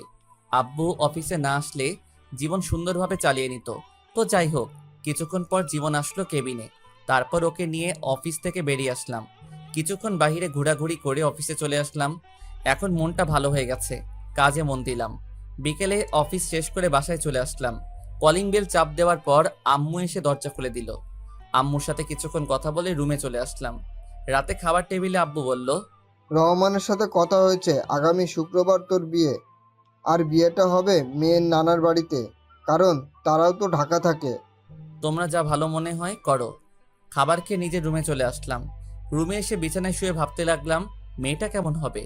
দেখতে কি সুন্দর নাকি কালো? ব্যবহার কেমন? আব্বু তো বলল অনেক ভালো। দূর, কালো হলে সমস্যা নেই, আমার আব্বু আম্মুর খেয়াল রাখলেই চলবে। একমাত্র তাদের জন্য বিয়েটা করছি। দেখতে দেখতে সে দিনটা চলে আসলো, মানে আজকে আমার বিয়ে হয়েছে। কিছুক্ষণ আগে বউ নিয়ে বাসায় এসেছি। অনেক ধুমধাম করে বিয়েটা হয়েছে। আর বিয়েতে সবাই এসেছে। দুলাভাই, আপু, রাইসার আব্বু আম্মু, আর রাইসাও এসেছে। রাফি আর জীবন আমার বিয়ের সব কাজ করেছে। আমি ছাদের উপরে দাঁড়িয়ে আছি। হঠাৎ রাফি আর জীবন আসলো। কিরে, তুই এখানে? আর তোকে পুরো বাসায় খুঁজে হয়রান। বল, কেন খুঁজছিলি? এখন রাত কয়টা বাজে সেদিকে খেয়াল আছে? ভাবি রুমে একা বসে আছে। আর একটু পরে যাই, আমার না কেমন জানি লাগছে। দূর হারামি, নতুন বিয়ে করছিস তো তাই এমন লাগছে। বইয়ের আদর পেলে সব ঠিক হয়ে যাবে। তোর কিন্তু ভাবি হয়, কথাবার্তা সাবধানে বলিস। তোর বউ মানে? আমাদের ভাবি? আমরা বলতেই পারি। এখন বেশি কথা না বলে চল, তোকে রুমে দিয়ে আসি। তারপর আর কি, 2 হারামি আমাকে জোর করে নিচে এনে রুমে ঢুকিয়ে দিয়ে বাহির থেকে দরজা লাগিয়ে দিল। আমিও ভিতর থেকে লাগিয়ে দিলাম। আমি রুমে ঢুকে দেখি 2 হারামি অনেক সুন্দর করে বাসরঘর সাজিয়েছে। বিছানার মাঝখানে বউ ঘোমটা দিয়ে বসে আছে। কিন্তু অবাক করার বিষয় হলো, শুনেছি বাসর ঘরে বউ জামাইয়ের পা ধরে সালাম করে, কিন্তু এই মেয়ে তো কিছুই করছে না। হয়তো ঢাকা থাকে তো, তাই এসব মনে হয় জানে না। কিন্তু শাশুড়ি আম্মা শিখিয়ে দেয় নাই। আমি আস্তে আস্তে বিছানার সামনে গেলাম। যাওয়ার পর হঠাৎ মেয়েটা যেটা বলল, আমি তো মোটেও প্রস্তুত ছিলাম না। আপনি আমার ধারে কাছেও আসবেন না। আমি আপনাকে স্বামী মানতে পারবো না। আমি একটা ছেলেকে ভালোবাসি। তাহলে আমাকে বিয়ে করলেন কেন? আমি এই বিয়ে করতে চাইনি, কিন্তু বাবা আমাকে বলেছে এই বিয়ে না করলে তার মরা মুখ দেখতে হবে। তাই এই বিয়েটা করতে রাজি হয়েছি। তাই বলে আপনি আমার জীবনটা এভাবে নষ্ট করে দিবেন? আরে ভালো তো আমিও একজনকে বাসতাম, কিন্তু আমার একটা ভুলের কারণে সেই মেয়েটা অন্য ছেলেকে ভালোবাসলো। আমি এত কিছু শুনতে চাই না। আমি আপনাকে কিছুদিন পর ডিভোর্স দিয়ে দেব। আপনি আমার ধারে কাছেও আসার চেষ্টা করবেন না। ঠিক আছে, শুধু একটা কথা বলবো, যতদিন আপনি এই বাড়িতে থাকবেন ততদিন আব্বু আম্মুর সাথে ভালো ব্যবহার করবেন। আমি নিজেই আপনাকে আপনার ভালোবাসার মানুষের কাছে দিয়ে আসবো। এখন আপনি ঘুমিয়ে যান। আপনি ঘুমাবেন কোথায়? আমাকে নিয়ে আপনার টেনশন করতে হবে না, আমি সোফায় ঘুমাবো। আপনি একটা বালিশ আর কম্বল দেন। মেয়েটা আমাকে একটা বালিশ আর কম্বল দিল। আমি বালিশ আর কম্বল সোফায় রেখে বেলকনিতে চলে আসলাম। আমার সাথে এটা কি হয়ে গেল? ভেবেছি বিয়ে করে নতুন জীবন শুরু করব, অতীত সব ভুলে যাব। আগে মারিয়া আমাকে কষ্ট দিছে, তাকে ভুলতে অনেক কষ্ট হয়েছে, কিন্তু হঠাৎ যদি নতুন বলে সে অন্য কাউকে ভালোবাসে, তখন নিজের কাছে কেমন লাগে। ও, আপনাদের তো বলতে ভুলে গেছি, আমি এখনো পর্যন্ত মেয়েটার চেহারা দেখি নাই, কারণ মেয়েটা ঘুমটা পড়া অবস্থায় আমার সাথে কথা বলেছে। কিছুক্ষণ বেলকনিতে থেকে রুমে এসে সোফায় শুয়ে পড়লাম। ঘুম কি আর আসে? এসব কিছু ভাবতে ভাবতে কখন ঘুমিয়ে গেলাম। সকালে হঠাৎ কে যেন দরজা ধাক্কাতে লাগলো, সাথে সাথে আমার ঘুমটা ভেঙে গেছে। সোফা থেকে উঠে দরজা খুলে বললাম, দরজা খুলে দেখি রাইসা। ভাইয়া, তোমরা এখনো ঘুম যাও। আম্মু বলেছে তোমাকে আর ভাবিকে নিচে যেতে। ঠিক আছে আপু, তুই যা, ভাইয়া তোর ভাবিকে নিয়ে আসছি। তাড়াতাড়ি আসবে কিন্তু। রাইসা চলে গেল। আমি বিছানার সামনে এসে মেয়েটাকে ডাকতে লাগলাম। মেয়েটার চেহারা এখনো দেখা যাচ্ছে না। মেয়েটা এখনো বিয়ের শাড়ি পরে আছে। এই যে শুনছেন, উঠেন, আম্মু ফ্রেশ হয়ে নিচে যেতে বলছে। আপু চাও তো, আমাকে আরেকটু ঘুমাতে দাও। হাই হাই, এই মেয়ে স্বামীকে কি বলছে? মনে হয় তার বাবা প্রতিদিন সকালে ঘুমটা ভাঙিয়ে দেয়, তাই তার বাবা মনে করছে। ওই, আপনার বাবা এখানে কোথায় থেকে আসবে? আমি আপনার বিয়ে করা স্বামী। গতকাল যে বিয়ে করছেন মনে নেই? মেয়েটা আমার কথা শুনে যেই না তার মুখের উপর থেকে কাপড় সরালো, তখন আমি তাকে দেখে মোটেও প্রস্তুত ছিলাম না। সেও আমাকে দেখে পুরো অবাক হয়ে গেল। তার মানে মারিয়াকে বিয়ে করেছি। আপনারা ঠিকই ধরেছেন, মারিয়া। মারিয়া আমাকে দেখে বিছানা থেকে নেমে জড়িয়ে ধরে কান্না করে দিল। ঠাস করে 2টা থাপ্পড় মেরে দিলাম। তারপর আমি বললাম, তোর সাহস কি করে হয় আমাকে জড়িয়ে ধরার? আর তুই এখানে কেন? তার মানে আমি তোকে বিয়ে করেছি? মারিয়া গালে হাত দিয়ে বলতে লাগলো, আমি তোমার বউ, তাই জড়িয়ে ধরেছি। আর তুমি আমাকে বিয়ে করেছো, তাই তো আমি তোমার রুমে। আমি এই বিয়ে মানি না। যেই মেয়ে আমার গায়ে হাত তুলতে পারে, আমার সামনে অন্য ছেলেকে ভালোবাসে বলে, সে মেয়েকে কখনো আমি স্ত্রী হিসেবে মানি না। বিশ্বাস করো রাসেল, আমি তোমার গায়ে হাত তুলতে চাইনি, কারণ তুমি আমাকে অনেক কষ্ট দিছো। আমার একটা কথা পর্যন্ত শোনো নাই, আমাকে অপমান করে তাড়িয়ে দিছো। তাই তোমার উপর অনেক রাগ হয়, তাই তোমার গায়ে হাত তুলতে বাধ্য হয়েছি। কিন্তু আমি তোমার কাছে ক্ষমা চেয়েছি, কিন্তু তুমি তো আমাকে ক্ষমা করো নাই। আমার সামনে অন্য ছেলেকে ভালোবাসি বলো। ওটা তোমাকে কষ্ট দেওয়ার জন্য বলেছি। তোমার জন্য একটা বছর কষ্ট করেছি। বাসা থেকে বাবা বিয়ের জন্য অনেক চাপ দেয়, তারপরেও আমি বিয়ে করি নাই, একমাত্র তোমার কারণে। আমার বিশ্বাস ছিল আমি তোমাকে ফিরে পাবো, কিন্তু 1 বছর পর যখন তোমাকে পেলাম, তারপরও তুমি আমাকে কথা বলার সুযোগ দাওনি। তুমি ভালো করে জানতে তোমার পাশে আমি কোনো ছেলেকে সহ্য করতে পারি না। আর আমাকে ফোন করে বলো নাই কেন? আমি তোমাকে ভুল বুঝে তো তোমার গায়ে হাত তুলি নাই। তাহলে তুমি কেন আমার গায়ে হাত তুললে? আমি জানি তুমি আমার সাথে কোনো ছেলেকে সহ্য করতে পারো না, আর আকাশ আমাকে জোর করে বাইরে নিয়ে এসেছে, কিন্তু মামাতো ভাই বলে কিছু বলতে পারিনি। আর তুমি রাগ করবে তাই তোমাকে মিথ্যা বলেছি। আর নিজের রাগকে কন্ট্রোল করতে পারি নাই, তাই তোমার গায়ে হাত তুলেছি। আমি মনে করছি তোমাকে কিছুদিন কষ্ট দিয়ে আবার আপন করে নিব, কিন্তু তুমি আর আমার কাছে আসো নাই। তোমার বসের কাছে জানতে পারি তুমি তোমার বাসায় চলে গেছো, আর তোমার বস আমাকে অপমান করে তাড়িয়ে দিছে। তুমি কি মনে করেছো তোমার গায়ে হাত তোলার পর শুধু তুমি কষ্ট পেয়েছো? তোমার থেকে আমি বেশি কষ্ট পেয়েছি। সারা রাত তোমার জন্য কান্না করছি। এরপর আব্বু আম্মুকে না জানিয়ে নানার বাড়ি নিয়ে আসে। আসার পর শুনি আমার নাকি বিয়ে। তখন আমি বিয়ে করব না বলি, কিন্তু আব্বু এমন কথা বলবে আমি ভাবতে পারিনি, তাই বিয়েতে রাজি হয়ে গেলাম। তুমি অনেক দেরি করে ফেলেছো। এখন আমি তোমাকে ভালোবাসি না, আমি অন্য একজনকে ভালোবাসি। আমি বিশ্বাস করি না তুমি শুধু আমার। তুমি আমাকে ক্ষমা করে দাও। তোমাকে অনেক কষ্ট দিয়েছি। তুমি আমাকে যত পারো শাস্তি দাও, আমি মাথা পেতে নিব। আমি এখন কোনো কথা বলতে চাই না। তুমি আমার ধারের কাছেও আসার চেষ্টা করবে না, তাহলে আমার থেকে খারাপ আর কেউ হবে না। আর কোনো কথা না বলে ওয়াশরুমে ঢুকে গেলাম। আমি মনে মনে বলতে লাগলাম, তুমি আমাকে যত কষ্ট দিচ্ছ, তোমাকে ততটা কষ্ট দিব, তারপর তোমাকে আপন করে নিব। আমি তো তোমাকে কষ্ট দেওয়ার জন্য অন্য মেয়েকে ভালোবাসি বলেছি। এতদিন তোমার জন্য অনেক কষ্ট পেয়েছি, এখন থেকে আমি তোমাকে কষ্ট দিব। ফ্রেশ হয়ে বেরিয়ে দেখি মারিয়া বিছানায় বসে মাথা নিচু করে কাঁদছে। আমাকে বের হতে দেখে চোখের পানি মুছে ওয়াশরুমে চলে গেল। আমি একটা জামা গায়ে দিয়ে নিচে চলে আসলাম। নিচে এসে একটা চেয়ার টেনে বসলাম। তখন আম্মু বলল, কি রে, মারিয়া কোথায়? তাকে সাথে করে নিয়ে আসলি না কেন? ও ফ্রেশ হয়ে আসছে, তুমি আমাকে নাস্তা দাও। আগে মারিয়া আসুক, সবাই একসাথে নাস্তা করব। কিছুক্ষণ পর দেখি মারিয়া ওপর থেকে নিচে নেমে আসছে। তাকে দেখে আমি পুরো অবাক হয়ে গেলাম। একটা নীল রঙের শাড়ি পরেছে, দেখতে অনেক সুন্দর লাগছে। মারিয়া যখন আমার দিকে তাকালো তখন আমি চোখ সরিয়ে নিলাম।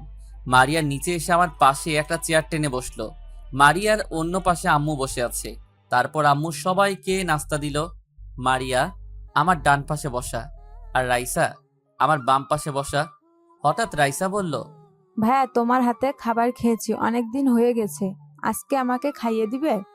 আমার বোন যখন বলেছে আমি কি না খাওয়াইয়ে পারি, নে হা কর। হঠাৎ মারিয়া আম্মুকে বলল, আম্মু, তুমি আমাকে খাইয়ে দিবে? আজ কত বছর হয়ে গেছে আম্মুর হাতে খাবার খেয়েছি। পাগল মেয়ে, বলে কি? তুই এখন আমার মেয়ে, তোকে আমি সব সময় খাইয়ে দিব। তারপর আম্মু মারিয়াকে খাইয়ে দিতে লাগলো। আমি রাইসাকে খাইয়ে দিতে লাগলাম, সাথে আমিও খেতে লাগলাম। নাস্তা খেয়ে রুমে চলে আসলাম। তারপর বাইকের চাবি নিয়ে নিচে আসলাম। তখন আম্মু বলল, কি রে, তুই এখন কোথায় যাস? মাত্র নতুন বিয়ে করছিস, বউকে একটু সময় দে। আম্মু আমার বাহিরে একটু কাজ আছে, রাইসা ওর সাথে থাকবে। আর কোনো কথা না বলে বাসা থেকে বেরিয়ে আসলাম। তারপর বাইকটা বের করে জীবনের বাসায় যেতে লাগলাম। রাফি আর জীবন ওরা গতকাল রাতে বাসায় চলে এসেছে।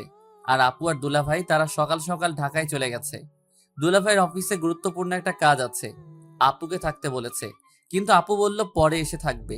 তার শ্বশুর শাশুড়ি অসুস্থ, তাদের সেবা যত্ন করা লাগবে, তাই দুলাভাইয়ের সাথে চলে গেছে। জীবনের বাসায় এসে কলিং বেল চাপ দেওয়ার পর আন্টি দরজা খুলে দিল। ও আপনাদের তো বলতে ভুলে গেছি, জীবন এবং রাফি তাদের পরিবারের সবাই বিয়েতে গেছে। তারা গতকাল বিয়ে বাড়ি থেকে এসে বাসায় চলে এসেছে। আমি আন্টিকে দেখে সালাম দিলাম। আন্টি কেমন আছেন? জীবন কি বাসায় আছে? আমি ভালো আছি, তুমি কেমন আছো? তোমার বাসার সবাই ভালো আছে? আর জীবনও রুমে আছে। আলহামদুলিল্লাহ আন্টি, সবাই ভালো আছে, আমিও ভালো আছি। আচ্ছা, আমি জীবনের রুমে গেলাম। ঠিক আছে, যাও।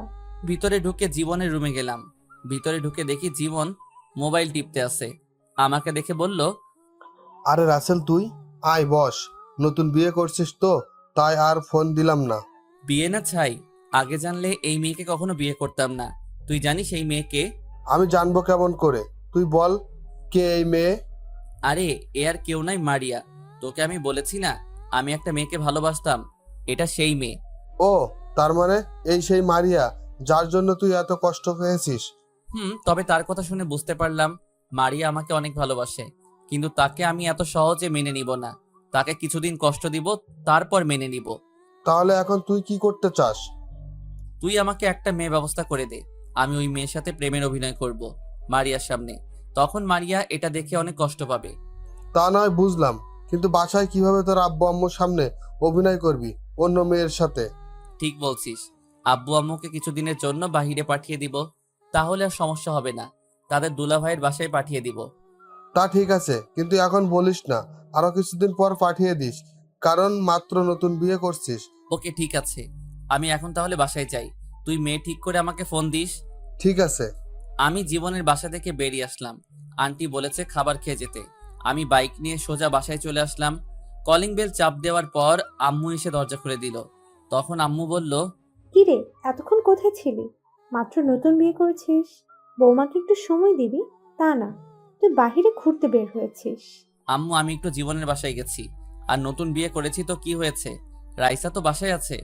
ও তো ছোট, ওকে সময় দিবে? তুই থাকলে মেয়েটার একটু ভালো লাগতো। ঠিক আছে, আমি রুমে গেলাম। আর কোনো কথা না বলে রুমে চলে আসলাম। রুমে এসে দেখি রাইসা মারিয়ার সাথে গল্প করছে। ও আপনাদের তো বলতে ভুলে গেছি, রাইসার আব্বু আম্মু ও তারা গতকাল বাসায় চলে গেছে। রাইসা বলল ও এখন যাবে না, পরে আমার সাথে যাবে।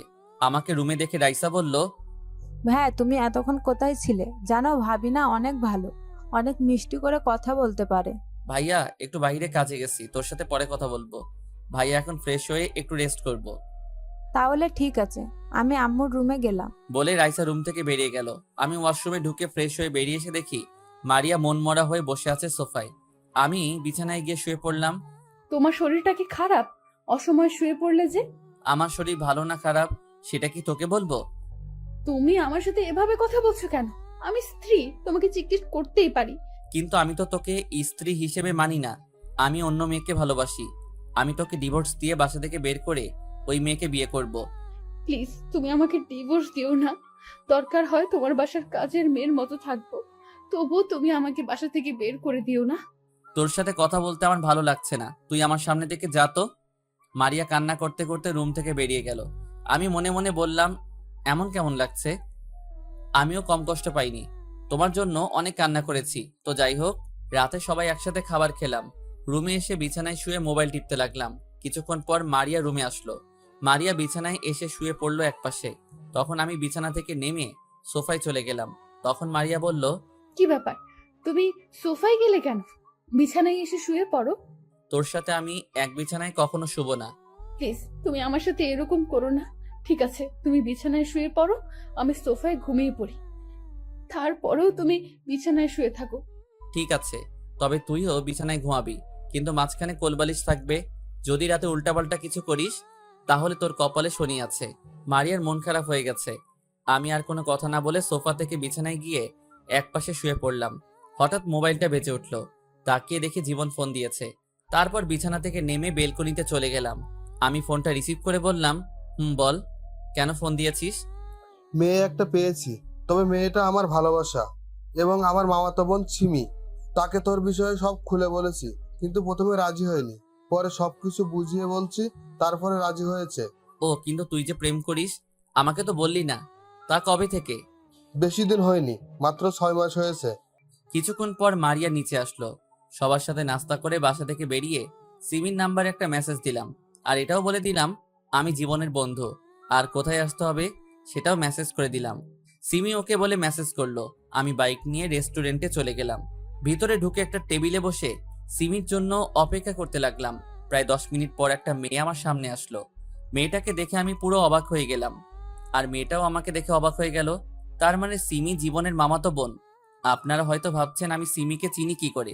আসলে সিমি, আমি ঢাকায় যে অফিসে চাকরি করতাম, সিমিও ওই অফিসে চাকরি করত। মারিয়ার সাথে ভুল বোঝাবুঝির পরে তাকে আর দেখি নাই। মারিয়াকে ভালোবাসার পর অফিসে তেমন মেয়েদের সাথে কথা বলতাম না। সিমি আমাকে দেখে বলল, আরে রাসেল, তুমি এখানে? তার মানে জীবন তোমার বন্ধু? আমারও একই প্রশ্ন, তুমি এখানে কেন? তুমি অফিস থেকে কোথায় চলে গেছো? আসলে বাবা হঠাৎ অসুস্থ হয়ে পড়ে, তখন বসের থেকে ছুটি নিয়ে বাসায় চলে আসি। এরপর আব্বু আমাদের ঢাকায় আসতে দেয় নাই। ও, তা তোমার আব্বু আম্মু কেমন আছে? এখন তাহলে কি করো? এখন তেমন কিছু করি না। আর তোমাকে একটা সত্যি কথা বলি, ওই দিন তোমাকে আমি ফোন করে বলেছি, কারণ ওই দিন আমি বাড়িতে যাওয়ার সময় মারিয়াকে অন্য ছেলের সাথে দেখি। আমি জানি তুমি মারিয়াকে ভালোবাসো, তোমাদের দুজনকে একসাথে দেখেছি, তাই মারিয়াকে চিনতে কষ্ট হয়নি। ওখানে একটা ভুল বোঝাবুঝি হয়েছে, কারণ ছেলেটা মারিয়ার মামাতো ভাই ছিল। তারপর সিমিকে সবকিছু খুলে বললাম। কি? মারিয়া তোমার গায়ে হাত তুলেছে? ও তো তোমাকে ভালোবাসে, তারপর কেমন করে পারলো তোমার গায়ে হাত তুলতে? যাক সে কথা, এখন সেই মারিয়া আমার বউ। তবে তার কথা শুনে বুঝতে পারলাম এখনো মারিয়া আমাকে ভালোবাসে, কিন্তু আমি তাকে এত সহজে মেনে নিব না। তাকে অনেক কষ্ট দিব। তাহলে আমাকে এখন কি করতে হবে? এখন আমি তোমাকে যে কোনো সময় ফোন দিব, তখন তুমি আমার সাথে প্রেমের অভিনয় করবে। এতে মারিয়া অনেক কষ্ট পাবে। আচ্ছা ঠিক আছে, তুমি যেভাবে বলবে আমি সেভাবেই করব। তবে বেশি কষ্ট দিতে গিয়ে আবার মারিয়াকে হারিয়ে ফেলো না। না, এমনটা কখনো করব না। আগে কিছুদিন কষ্ট দেব, তারপর ভালোবাসা দিয়ে সব কষ্ট দূর করে দিব। আরো কিছুক্ষণ কথা বলার পর সিমি চলে গেল। আমি বসে না থেকে বাসায় চলে আসলাম। এভাবে দেখতে দেখতে 10 দিন চলে গেল। আমি এখন অফিসে যাওয়া আসা করি। সিমির সাথে মারিয়ার সামনে মোবাইলে কথা বলি। এত মারিয়া মনমরা হয়ে থাকে, আমাকে কিছু বলে না, শুধু কান্না করে। আজকে সকালে আব্বু আম্মুকে আপুর বাসায় পাঠিয়ে দিয়েছি। বাসায় আমি আর মারিয়া আছি। ও, আপনাদের তো বলতে ভুলে গেছি, রাইসাকে তার বাবা এসে নিয়ে গেছে, কারণ তার স্কুল আছে। সকালে আব্বু আম্মুকে বিদায় দিয়ে অফিসে চলে এসেছি। বিকেলে অফিস শেষ করে বাইরে এসে সিমিকে ফোন দিয়ে বললাম আগের সেই রেস্টুরেন্টে আসার জন্য। আমি গাড়ি নিয়ে রেস্টুরেন্টে চলে গেলাম। গাড়ি পার্কিং করে রেস্টুরেন্টের ভিতরে গিয়ে একটা টেবিলে বসলাম। কিছুক্ষণ পর সিমি চলে আসলো। কেমন আছো রাসেল? আমি ভালো আছি, তুমি কেমন আছো? আলহামদুলিল্লাহ, আমিও ভালো আছি। তা কি জন্য রেস্টুরেন্টে আসতে বললে? আব্বু আম্মু আপুর বাসায় চলে গেছে, তোমাকে নিয়ে আজকে বাসায় যাব। কিছুক্ষণ মারিয়ার সামনে অভিনয় করবে, তারপর আমি তোমাকে বাসায় দিয়ে যাব। ঠিক আছে, চলো। তারপর দুজনে রেস্টুরেন্ট থেকে বেরিয়ে গাড়ি নিয়ে সোজা বাসায় চলে আসলাম। কলিং বেল চাপ দেওয়ার পর মারিয়া দরজা খুলে দিল। আমার সাথে সিমিকে দেখে অবাক হয়ে গেল। তখন সিমি বলল, বাবু, এই মেয়েটা কে? ও হচ্ছে আমাদের কাজের মেয়ে। কিছুদিন হয়েছে আম্মু রাস্তা থেকে নিয়ে এসেছে। ও ঠিক আছে, এই মেয়ে আমাদের জন্য কফি বানিয়ে নিয়ে আসো, আমরা রুমে যাচ্ছি। মারিয়া মাথা নিচু করে আমাদের সামনে থেকে চলে গেল। আমি আর সিমি ভিতরে ঢুকে নিজের রুমে চলে আসলাম। কিছুক্ষণ পর মারিয়া কফি নিয়ে আসলো। সিমি কফিটা মুখে দিয়ে কাপটা নিচে ফেলে দিল। তখন সিমি বলল, এটা কি কফি নাকি অন্য কিছু? এত ঠান্ডা কেন? কফি তো গরম ছিল। তুই আমার মুখের ওপর কথা বলিস? এখনই রুমটা পরিষ্কার কর। বাবু, তোমার আম্মু কেন যে এই রাস্তায় মেয়েকে বাসায় আনছে? ঠিক বলছো, এদের মতো মেয়েদের বাসা থেকে বের করে দেওয়া উচিত। শুধু পারছি না, আম্মু তাকে নিয়ে এসেছে। মারিয়া কোনো কথা না বলে কাপের টুকরোগুলো কুড়িয়ে রুম থেকে বেরিয়ে গেল। আমি জানি মারিয়া অনেক কষ্ট পেয়েছে। তারপর আমি বিছানা থেকে নেমে রুমের দরজা বন্ধ করে দিলাম। বিছানায় এসে গায়ের জামাটা খুলে ফেললাম। সিমিকে বললাম, তোমার ঠোঁটের লিপস্টিক আমার জামায় লাগিয়ে দাও। যদি মারিয়া আমার জামাইটা দেখে তাহলে সে ভাববে আমাদের মাঝে কিছু একটা হয়েছে। ঠিক আছে, দাও। সিমি তার ঠোঁট দিয়ে জামায় লিপস্টিক লাগিয়ে দিল। জামাটা গায়ে দিয়ে দুজনে রুম থেকে বেরিয়ে আসলাম। রুম থেকে বেরিয়ে এসে দেখি মারিয়া সোফায় বসে মাথা নিচু করে কান্না করছে। চলো বেবি, তোমাকে বাসায় দিয়ে আসি। আজকে কিন্তু অনেক মজা পেয়েছি, কালকে কিন্তু আবার আসবে। ঠিক আছে, আসবো। এখন চলো। আমি সিমিকে নিয়ে বাসা থেকে বেরিয়ে আসলাম আর সিমিকে তাদের বাসায় নামিয়ে দিয়ে নিজের বাসায় চলে আসলাম। কলিং বেল দেওয়ার পর মারিয়া এসে দরজা খুলে দিল। চেহারা দেখে বোঝা যাচ্ছে অনেক কান্না করছে, চোখ দুটো ফুলে আছে। নিজের কাছে খারাপ লাগছে। আমি কোনো কথা না বলে রুমে চলে আসলাম। ফ্রেশ হয়ে বিছানায় শুয়ে মোবাইল টিপতে লাগলাম। মারিয়া রুমে এসে বলল, খাবার খাবে না? তুমি যে শুয়ে আছো। আমি এখন খাবার খাবো না। সিমির কাছে যেটা খেয়েছি তাতেই পেট ভরে গেছে। আসলে আমি আসার সময় রেস্টুরেন্ট থেকে খাবার খেয়ে এসেছি। মারিয়া বলল, বিয়ের আগে এসব করা কি ঠিক? তুই কিসের কথা বলছিস? আমি কি বলতে চাইছি সেটা তুমি বুঝতে পেরেছো। আমাকে ক্ষমা করে দেওয়া যায় না? আমি আর সহ্য করতে পারছি না। প্লিজ, তুমি আমার সাথে এরকম করো না। আমার অনেক কষ্ট হয়। তোমার সাথে কোনো মেয়েকে আমি সহ্য করতে পারি না। কষ্ট আমিও কম পাইনি। তোর জন্য প্রতিদিন রাতে কান্না করতাম। তোকে আমি ভুলতে পারি নাই, কিন্তু পরে চিন্তা করলাম তুই যদি আমাকে ছাড়া সুখী থাকতে পারিস তাহলে আমি কেন পারবো না। তাই তো সিমিকে ভালোবেসে ফেলেছি। মেয়েটা অনেক ভালো, আমার কত কেয়ার করে। আমি তো তোমার জন্য 1 বছর কষ্ট পেয়েছি, কিন্তু তুমি 2টা দিন কষ্ট সহ্য করতে পারো নাই। আমি এখন তোর সাথে কথা বলতে চাই না, আমাকে একটু একা থাকতে দে। তোকে দেখলে মাথা গরম হয়ে যায়। মারিয়া আর কোনো কথা না বলে কান্না করতে করতে রুম থেকে বেরিয়ে গেল। আমি মোবাইল টিপতে লাগলাম। কিছুক্ষণ পর মারিয়া রুমে এসে এক পাশে শুয়ে পড়ল। দেখতে দেখতে 1 মাস চলে গেল। মারিয়াকে অনেক কষ্ট দিয়েছি। 1 মাসে রিমি আরো 5-6 বার এসেছে। আব্বু আম্মু বাসায় চলে এসেছে।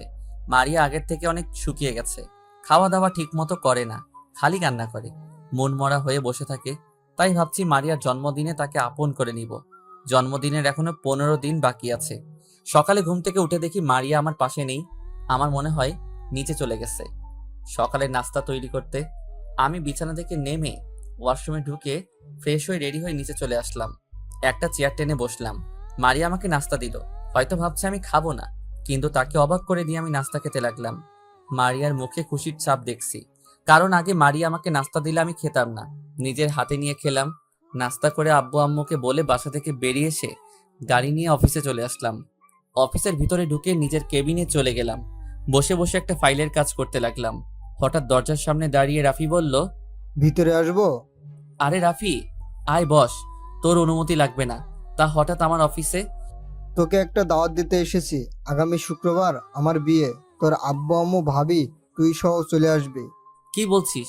তোর বিয়ে আমি আসবো না? তা মেয়েটা কে? আমি যে অফিসে কাজ করি ওই অফিসে তিথি কাজ করে। তিথি আমাকে অফিসে দেখে পছন্দ করে, তারপর ওর আব্বু আম্মুকে আমাদের বাসায় পাঠায়। যাক, ভালো হলো। তোর বিয়েটা হয়ে গেলে জীবন বাকি থাকবে। ঠিক আছে, তুই কাজ কর। বিয়ের 2 দিন আগে কিন্তু ভাবিকে নিয়ে চলে আসবি। আমি জীবনের রুমে গেলাম, তাকে দাওয়াতটা দিয়ে আসি। ঠিক আছে, তাহলে যা। রাফি কেবিন থেকে বেরিয়ে গেল। আমি কাজে মন দিলাম। বিকেলে অফিস থেকে বেরিয়ে এসে গাড়ি নিয়ে বাসায় চলে আসলাম। কলিং বেল চাপ দেওয়ার পর মারিয়া দরজা খুলে দিল, কিন্তু আমি মারিয়াকে দেখে অবাক হয়ে গেলাম। তার দিকে তাকিয়ে রইলাম, কারণ মারিয়া আজকে শাড়ি পরেছে। দেখতে অনেক ভালো লাগছে, আবার খারাপও লাগছে, কারণ মারিয়ার চেহারা আগের মতো নেই। আমি কোনো কথা না বলে রুমে চলে আসলাম। মারিয়া হয়তো কষ্ট পেয়েছে, আমি তাকে কিছু বললাম না।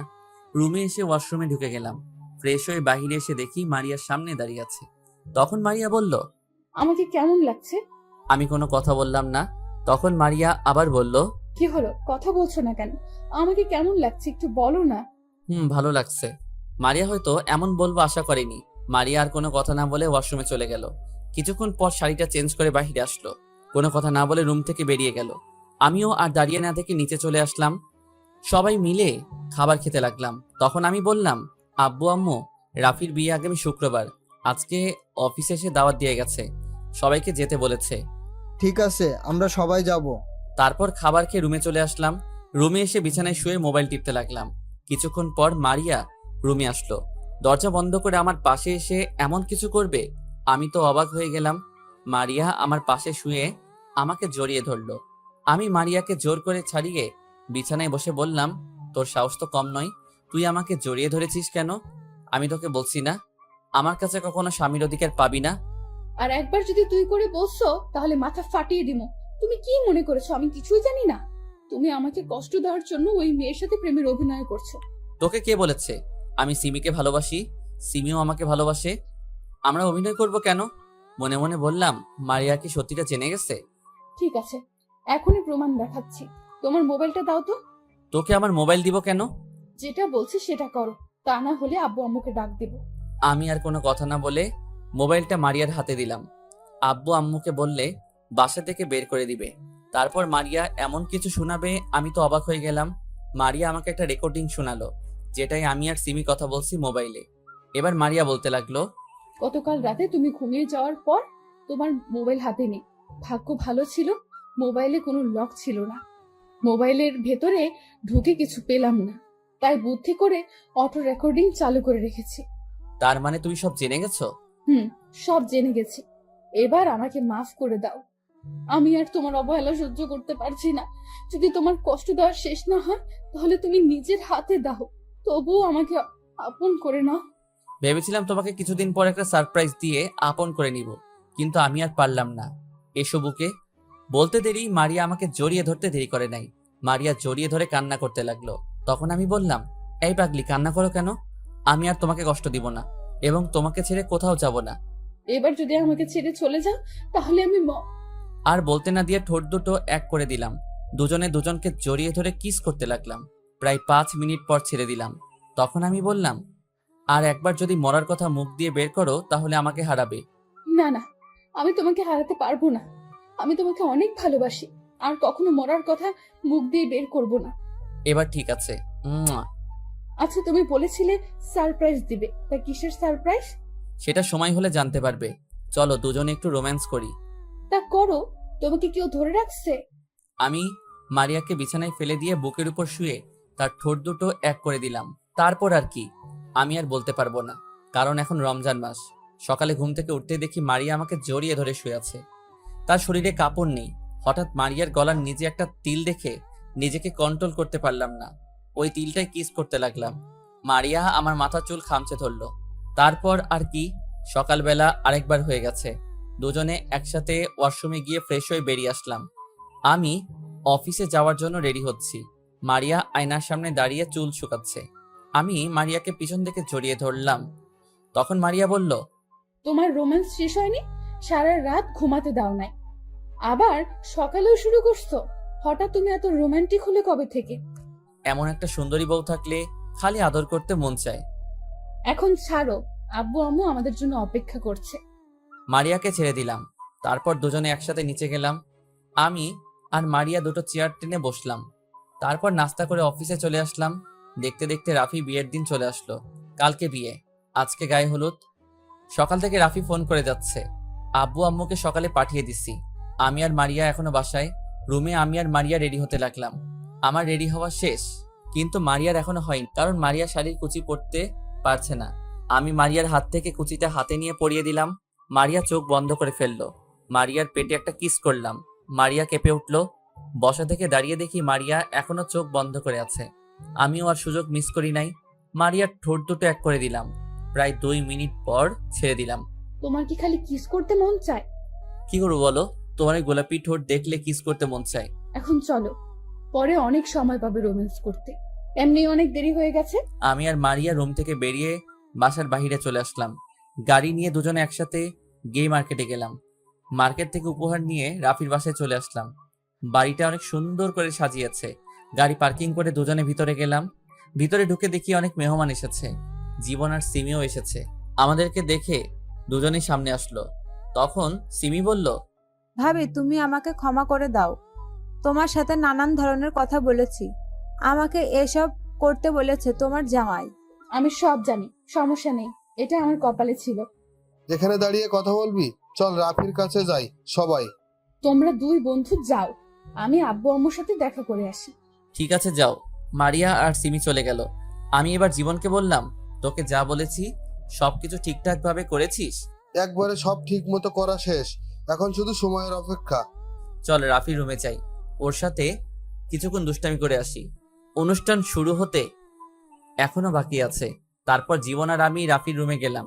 হাই হাই, রাফির রুমে এসে দেখি সব ময়দা সুন্দরী। রাফি আমাদের দুজনকে দেখে মেয়েগুলোকে বাইরে যেতে বলছে। সব মেয়েরা বাইরে গেল। শালা, তোর আসতে এত দেরি হলো কেন? আমার বিয়ের সময়ও তোর কাজ করতে হয়? ওই হারামি, তুই কাকে শালা বলিস? আমার বোনের বিয়ে হয়ে গেছে, এখন এত কথা বাদ দে। সব কাজ শেষ। শেষ। আমি, জীবন আর সিমি 3 জনে মিলে সবকিছু সাজিয়ে রেখেছি। ওকে ঠিক আছে, এখন সময়ের অপেক্ষা। তারপর 3 জনে মিলে কিছুক্ষণ কথা বললাম। কথা বলতে বলতে রাফির অনুষ্ঠানের সময় হয়ে গেছে। রাফিকে সাজিয়ে স্টেজে নিয়ে আসলাম। রাফির হলুদ লাগানো শেষ। এখন 12টা বাজতে আর মাত্র 5 মিনিট সময় আছে। রাফি, জীবন আর সিমি তারা চলে গেছে ছাদে। আমি মারিয়ার চোখ বেঁধে ছাদে নিয়ে আসলাম। তখন মারিয়া বলল, কি ব্যাপার, তুমি আমাকে কোথায় নিয়ে আসলে? আগে তোমার চোখ খুলে দেই। আমি মারিয়ার চোখের বাঁধন খুলে দিলাম। আর সবাই একসাথে মারিয়াকে বলতে লাগলো, happy birthday to you Maria. আমি মারিয়ার সামনে হাঁটু গেড়ে বসে বলতে লাগলাম, পৃথিবীর সবকিছু মিথ্যা হলেও ছেলেদের চোখের অশ্রু কখনো মিথ্যা হয় না, কারণ মেয়েরা খুব কষ্ট না পেলে কখনো তাদের দামি অশ্রু ঝরায় না। যদি মন কাঁদে, আসবো বর্ষা হয়ে। যদি মন হাসে, আসবো রোদ্দুর হয়ে। যদি মন ওড়ে, আসবো পাখি হয়ে। যদি মন খুঁজে, আসবো তোমার জান হয়ে। I love you Maria and happy birthday to you. Maria আমাকে জড়িয়ে ধরে কান্না করে দিল আর বলতে লাগলো, তুমি আমাকে এত ভালোবাসো? আমিও তোমাকে অনেক ভালোবাসি রাসেল, কখনো ছেড়ে যাব না। আমার তো মনে ছিল না আজকে আমার জন্মদিন। তুমি সব সময় আমার জান হয়ে থাকবে। এবার কান্না বন্ধ করো, চলো কেক কাটবে। মারিয়া কেক কাটলো।